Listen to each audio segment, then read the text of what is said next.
మల్లాపురం అనేది మా ఊరి పేరండి. ఇక్కడ మన తార్నాక దగ్గర నాచారం ఉంది కదండి. నాచారం తర్వాత మనకి మల్లాపూర్ ఇండస్ట్రియల్ ఏరియా అవన్నీ ఉన్నాయి కదండి. సో ఇప్పుడు మల్లాపూర్ అంటున్నారు, కానీ అది ఒకప్పుడు మల్లాపురం. ఓకే, సో మల్లాపురం మా ఊరి పేరు.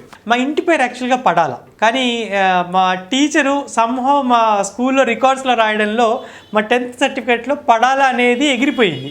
సో ఓన్లీ మల్లాపురం రాజశేఖర్ అని వచ్చింది. సో ఇది అయితే రాజశేఖర్ అని చాలామంది చిన్నప్పుడంతా పిలిచేవాళ్ళు నన్ను. నేను మెట్లైఫ్లో జాయిన్ అయినప్పుడు అక్కడ కుమార్ బాబు గారు అని ఒక ఆయన ఉండేవారండి. ఆయన అంటే అక్కడ రాజశేఖర్ అని ఎప్పుడు 2-3 ఉండేవాళ్ళు. అయితే రాజశేఖర్ అంటే కన్ఫ్యూజ్ అవుతుందబ్బా, నీ సర్నేమ్ చెప్పు అన్నారు. అంటే సార్ మల్లాపురం అని. మల్లాపురం ఇది చాలా బాగుందబ్బా, నువ్వు మల్లాపురం రాజశేఖర్ అని పెట్టి ఎక్కడైనా అని చెప్పి ఫస్ట్ సజెషన్ ఇచ్చింది ఆయనేనండి. సో అక్కడి నుంచి నేను ఎక్కడ రాసినా కూడా నా పేరు మల్లాపురం రాజశేఖర్.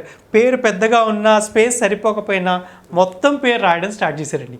ఇలా ఫస్ట్ నేను మల్లాపురం అంటే యాక్చువల్గా నా ఊరి పేరైనా ప్రాక్టికల్గా వాడడం అనేది ఆయన ఇచ్చిన అడ్వైస్తో స్టార్ట్ అయిందండి. ఫస్ట్ ఊరి పేరే ఇంటి పేరు అయింది.